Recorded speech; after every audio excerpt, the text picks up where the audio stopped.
Entonces damos paso a Sebastián Ureta, quien nos va a dar su presentación titulada Mundos de gris y verde, repensando la extracción de minerales como práctica ecológica. Y antes de que comience Sebastián, quisiera recordar que cuando tengan preguntas las vayan poniendo en el chat. Todas las preguntas las vamos a compilar y se las vamos a hacer a los panelistas una vez que terminen las charlas, ¿ya? Así que adelante, Sebastián. Ya, muchas gracias, Tania. Bueno, muchas gracias, Tania y Anissa por la invitación. Ahora voy a compartir pantalla. ¿Me dicen si se ve bien? ¿Sí? ¿Se ve? Ahí sí, ahí se ve bien. Se está cargando ya. A ver, ahora voy a poner en pantalla completa. Ya, ahí se ve en pantalla completa, ¿no? Sí. Ya. Bueno, muchas gracias por la invitación. Estoy súper contento de estar acá. Soy, bueno, Sebastián Ureta, el departamento de Sociología de la Universidad de Hurtado, y trabajo temas de sociología ambiental hace un buen tiempo, y en particular temas de un poco lo que es la gobernanza de desechos, de contaminación en particular, y hoy día les voy a contar, voy a enfocar la presentación en este libro que acabamos de publicar con Patricio Flores, que lo vi ahí que está entre la audiencia también, así que después nos fue saludar, quizás se puede unir también un poco en la conversa, que el libro se llama Worlds of Gray and Green, Mineral Extraction as Ecological Practice. Este libro lo publicamos este año con la editorial de la Universidad de California, se salió a finales de mayo, y voy a hacer la charla un poco sobre algunas ideas generales, alguna idea general del libro. Voy a terminar al final con 2 o 3 ideas que se me ocurrieron en el proceso de preparar la presentación, que quizás pueden ser tomadas en consideración para un código de geoética. Son un par de ideitas que se me ocurrieron ahí. Ya, entonces parto. La industria minera mundial enfrenta una paradoja crítica en la actualidad. Voy a leer un texto, si no me quedo muy pegado. Por un lado, décadas de extracción intensiva y irregular de minerales en muchos lados del mundo ha dejado al vacío un legado de contaminación extensiva y desastres socioambientales.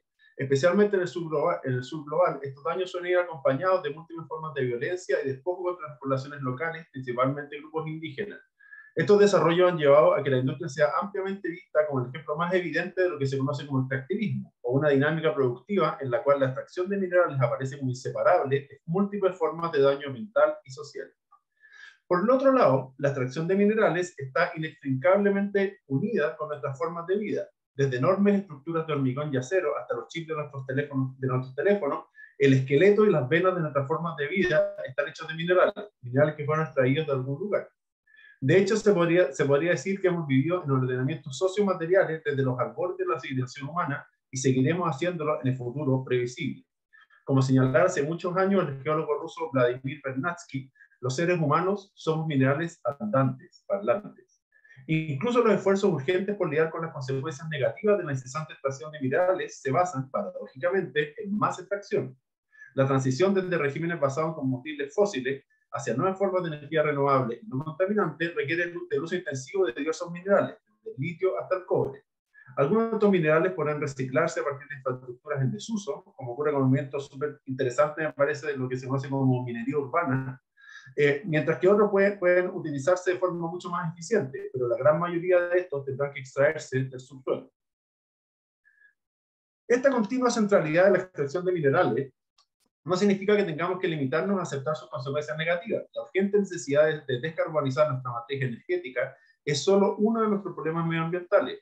Cuestiones como la protección de la biodiversidad, el control de la contaminación y la reducción de injusticias ambientales son igualmente relevantes y están destinadas a verse afectadas de forma sustantiva si continuamos extrayendo minerales de la forma tradicional.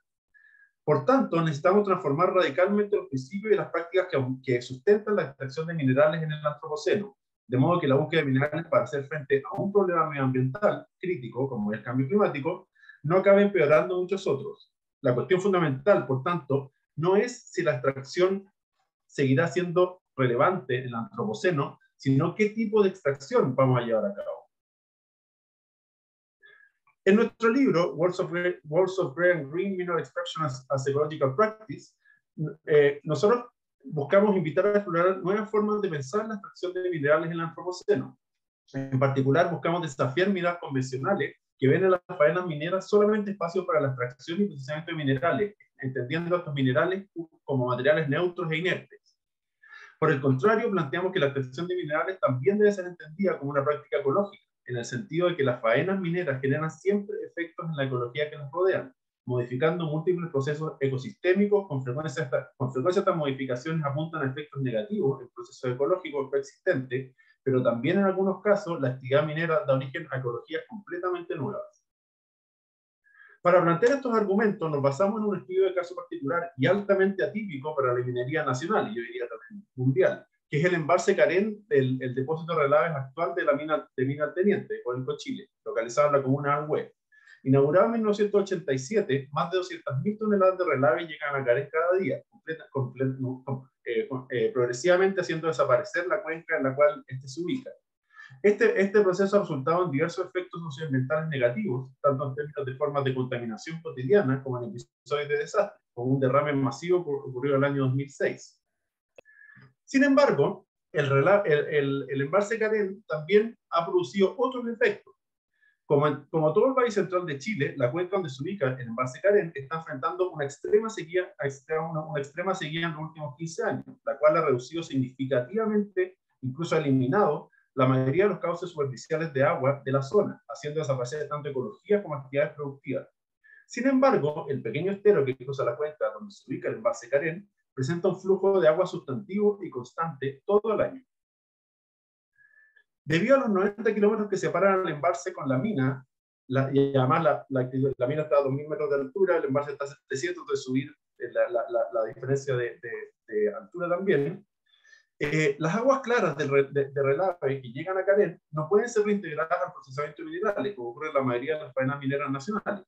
Por el contrario, esta agua es tratada para remover algunos de sus metales potencialmente tóxicos, aunque no todos, y luego liberada en el lecho del estero, pasando a representar el 95% de su flujo regular de agua. Esta agua no solo ha permitido mantener diversas ecologías en el mismo estero, sino que también se ha convertido en un salvavidas para los pequeños campesinos de la zona, quienes no cuentan con derechos de agua, con derechos de uso de la poca agua superficial que existe, ni tampoco tienen los recursos para construir los pozos extra profundos de los cuales depende la agricultura en la gran mayoría del Valle Central. E incluso esta agua se ha transformado en un popular balneario, en ciertas partes de este estero, un popular balneario durante calurosos días de verano. Este paradójico resultado del embalse nos obligó a buscar nuevas maneras de entender lo que estaba ocurriendo en Carén, complementando nuestro marco analítico original en los estudios sociales sobre toxicidad y injusticia ambiental con nuevas sensibilidades analíticas.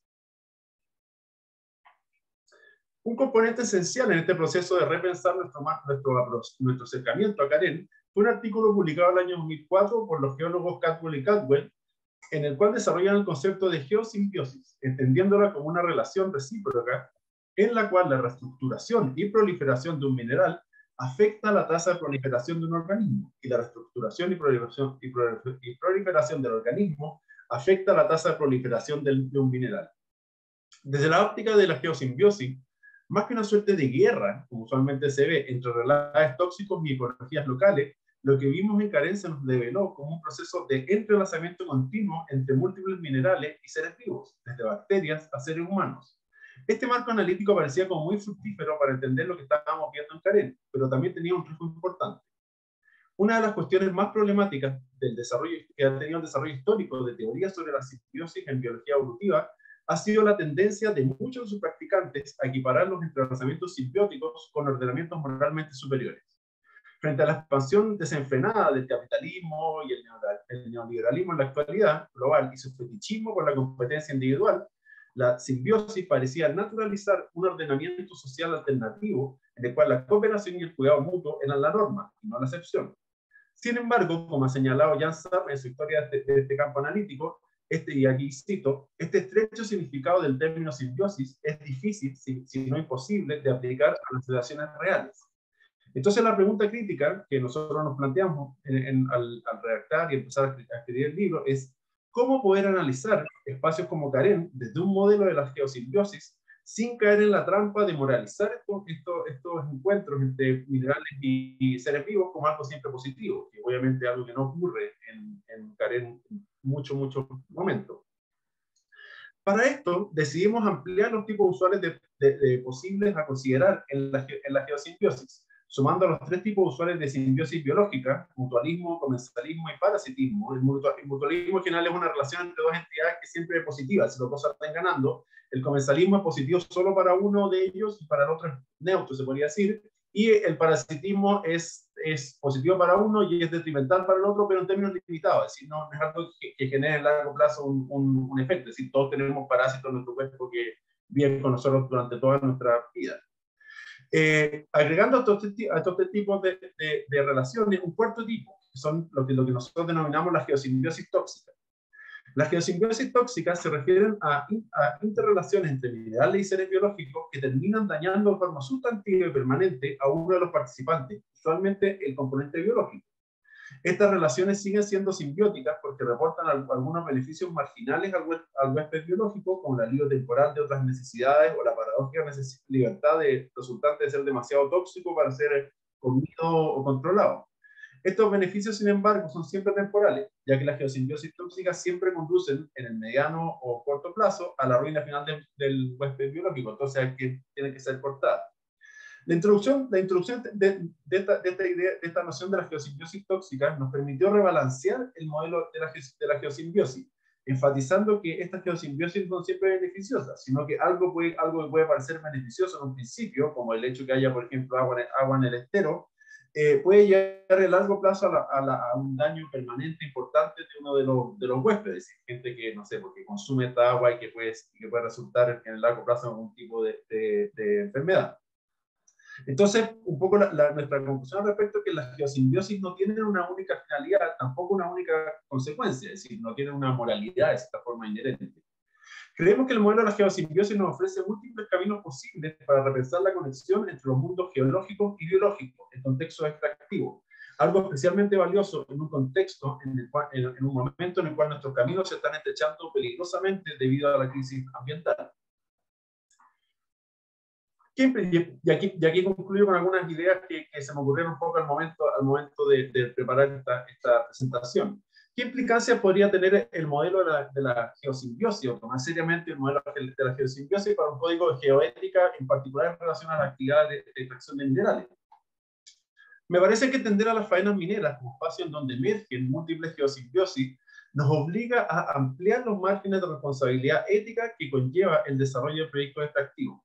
En complemento a una responsabilidad ética de corte negativo, es decir, una responsabilidad ética que se fija especialmente en evitar el daño, especialmente ante la contaminación y los desastres, se tiene que considerar una responsabilidad de corte positivo, en el sentido de preocuparse por las nuevas geosimbiosis que necesariamente van a emerger en estos espacios de intervención efectiva. ¿Qué nuevos entrelazamientos entre elementos químicos y biológicos van a generar o están generando esta intervención?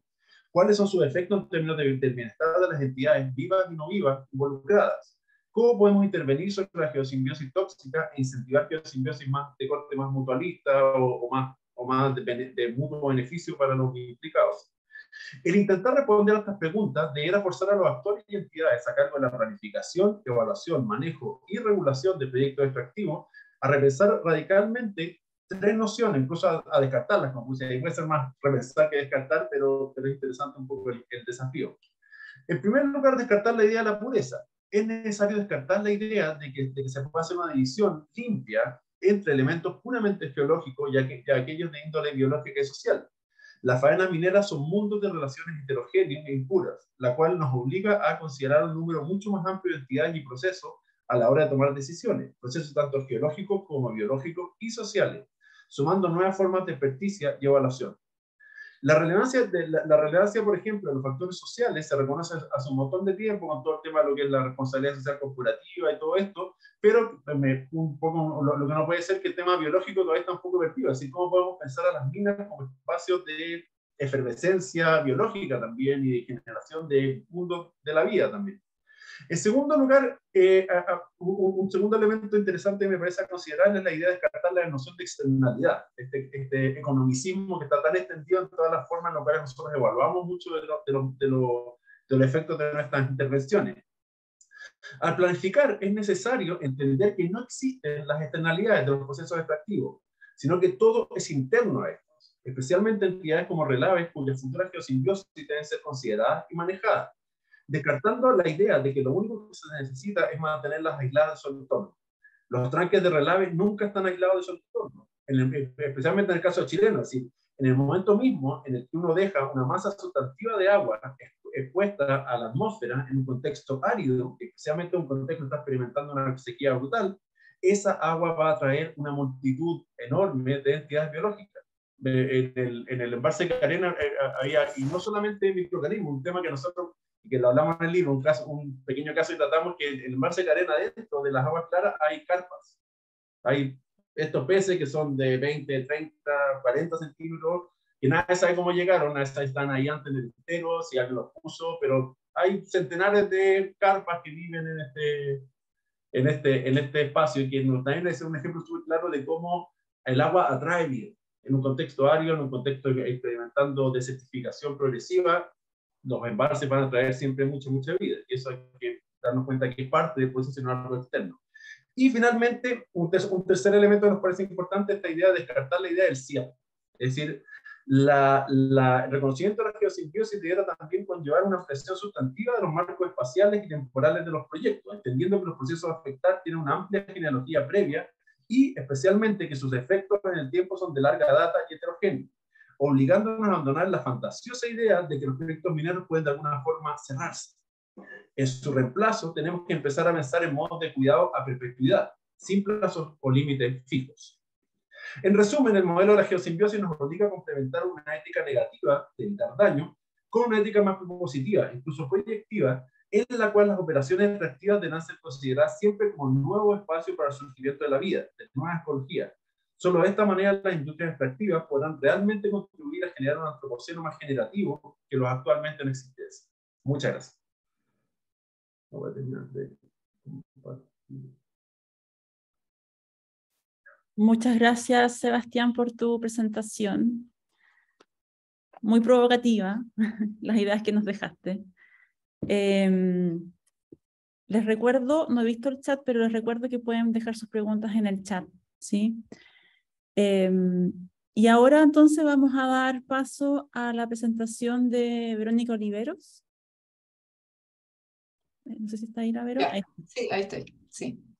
Voy a compartir la pantalla. La presentación de Verónica se titula Geología a escala comunitaria. Nos va a llevar a otro ámbito de la relación de las geociencias con la naturaleza y la cultura. Sí. ¿Se ve bien ahí o no? Ahí. Todavía no. Se está cargando. Ahí sí. Ya. ¿Se ve la presentación o el PowerPoint? Veo el PowerPoint, no la pantalla completa. ¿No? Ahí sí. ¿Sí? Ahí sí, ya. Voy a poner el puntero por si acaso. Bien, muchas gracias por la invitación a este seminario. Estoy muy emocionada de estar acá. Y lo que yo les voy a contar va a ser más bien el desarrollo de 3 proyectos que he estado trabajando y que abordan la geología a escala comunitaria. Así que es como bien empírica mi aproximación a este tema, ¿ya?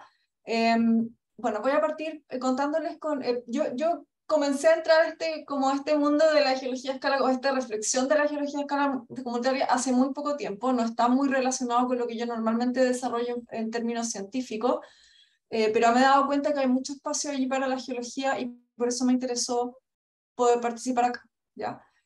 Bueno, primero les voy a mostrar muy brevemente los resultados de un estudio que hicimos y por qué creo que esto tiene que ver con la geología comunitaria, ¿ya? Se llama Herramientas isotópicas y geoquímicas para el monitoreo de los servicios ecosistémicos provistos por el bosque nativo, el caso del Parque Nacional Longuén. Este fue el primer ejemplo en el que yo me involucré en este tipo de temas más ambientales, por así decirlo. El contexto sociogeológico y objetivos del estudio. Concepción, Concepción es la tercera ciudad más poblada de Chile. La cuenca de este gran río, el Biobío, es la principal fuente de agua potable, pero también está la cuenca costera del Andalién. Todas sus zonas boscosas están con muchas plantaciones forestales, excepto la zona del Parque Nacional Longuén. Perdón, ahí está la cuenca del Andalién, el Parque Nacional.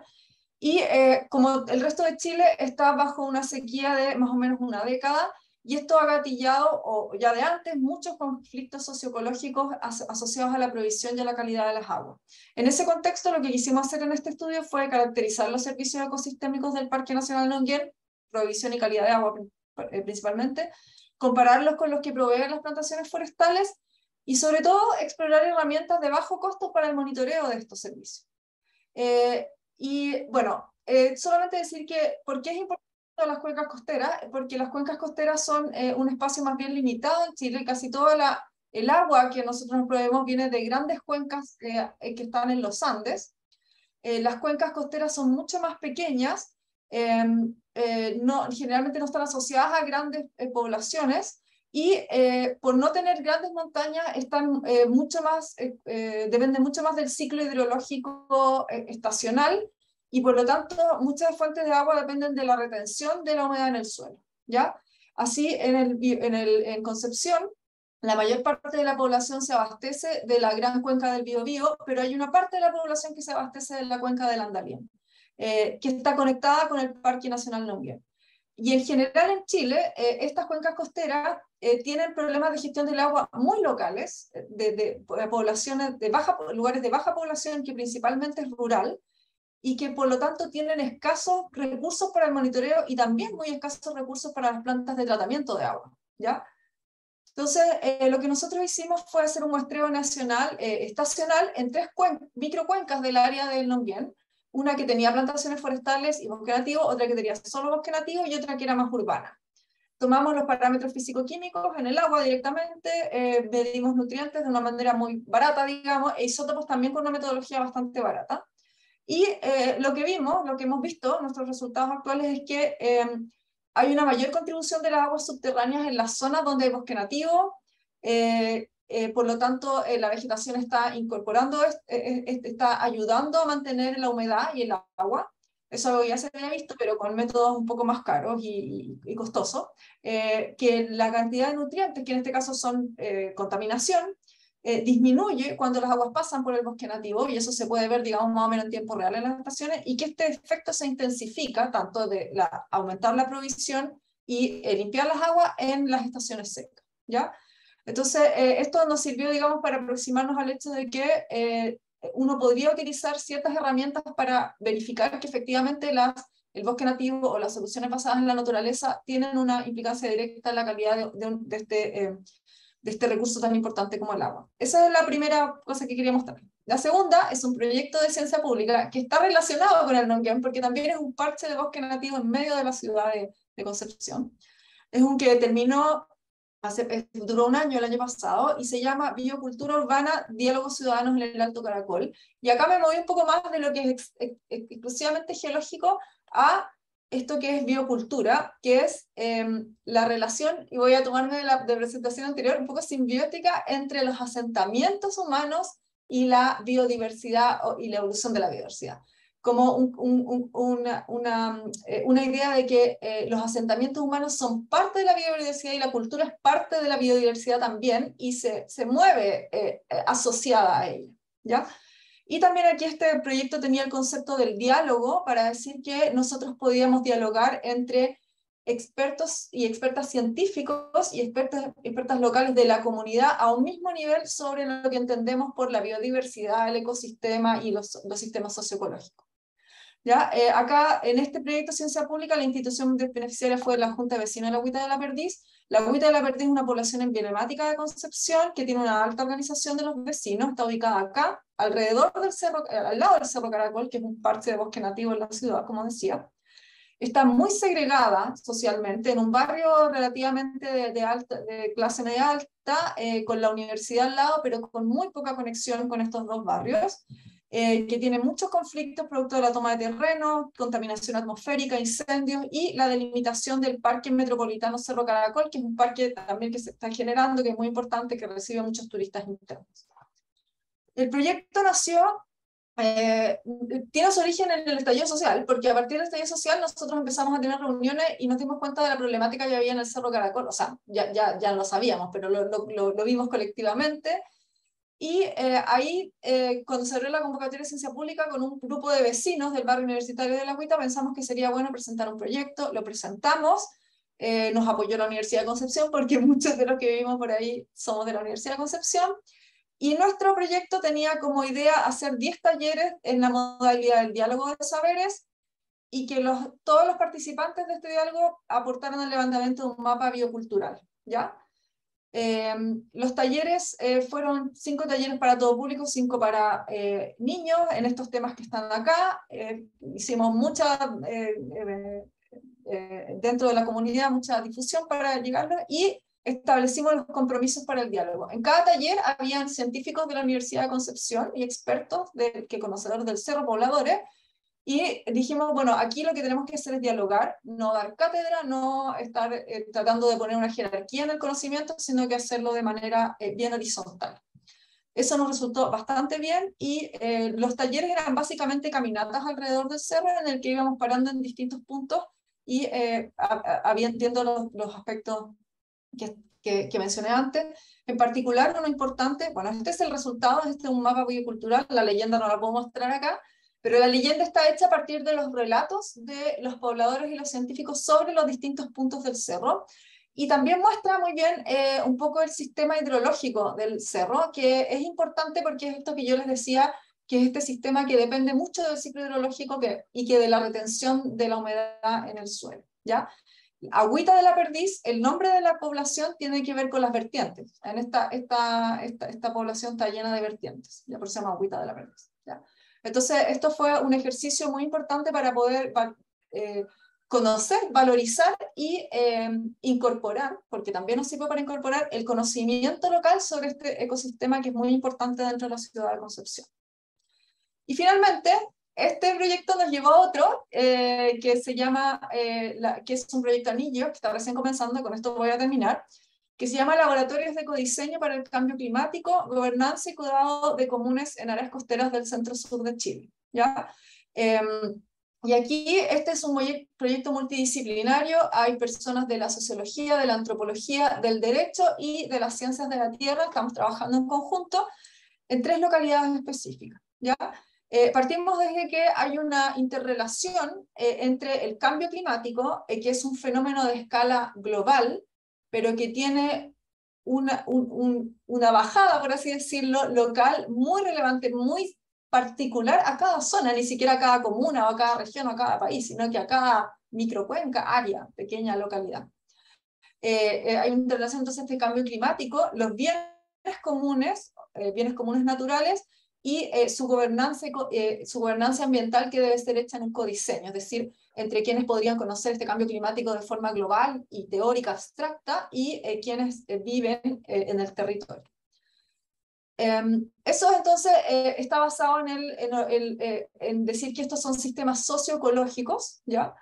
Donde tenemos los ajustes sociales, económicos y políticos interactuando con los ecosistemas como una sola unidad interrelacionada. Y también aquí quiero explicar que los bienes comunes que nosotros estamos estudiando, porque este era un concepto que yo no conocía y que me costó un poco entender, los bienes comunes en este caso son bienes económicamente no rivales en el consumo y no excluibles, ¿ya? Y por lo tanto que cualquiera los puede ocupar, porque no se le puede poner un precio a ellos, digamos, pero también son, o es técnicamente muy difícil, pero de cierta manera alguien sí puede ocuparlos todos y no dejar para los demás, por eso son comunes, ¿ya? Algunos ejemplos son las viñas patrimoniales, la recolección de orilla, los nalcales, las vertientes, los bosques nativos, la pesca artesanal tradicional. Esos son ejemplos de bienes comunes, ¿ya? Por lo menos en la área que estamos trabajando. Entonces nosotros desarrollamos 3 líneas. Una es saber cómo están los comunes, la otra es diagnosticar cómo está haciendo ahora la gobernanza de los comunes, cuáles son los principales actores involucrados y la conflictividad, cuáles son los procesos de cuidado, y después desarrollar una metodología que permite establecer gobernanza, estrategias de gobernanza a través de un diálogo de saberes y análisis multicriterio y multiescalar, ¿ya? Y aquí yo creo que es importante determinar cuáles son las herramientas de la geología que aporten o que permitan a las comunidades monitorear y reportar el estado de sus comunes y la evolución después de aplicar especificidades de gobernanza, pero de acuerdo a los intereses y necesidades específicos de cada comunidad, que no son los mismos que a nivel de comuna cambian, digamos, ¿ya? Entonces, creo que eso es un poco la labor que estamos tratando de determinar, cómo podemos nosotros entregar ciertas herramientas que a las comunidades les sirvan, o saber traducir las necesidades de las comunidades en herramientas que les permitan monitorear, y en información que les permita crear su gobernanza. Esto se hace en 3 lugares: el Coronel de Maule, en Lebu, en San Juan de la Costa, en colaboración con la Fundación para la Superación de la Pobreza, con municipalidades, con distintas organizaciones comunitarias. Se están instalando estos laboratorios de ecodiseño, ¿sí? Y bueno, acá esta última diapositiva es solamente para mostrarles que el equipo es muy multidisciplinario, digamos, que es el espíritu del proyecto, pero donde la geociencia y la geología pueden tener un rol muy importante. No es que sean así como la estrella en lo más relevante, pero sí pueden ser un actor que permita mucho entregar insumos para una adecuada gobernanza de los bienes comunes, ¿ya? Y eso, muchas gracias. Espero no haberme pasado tanto.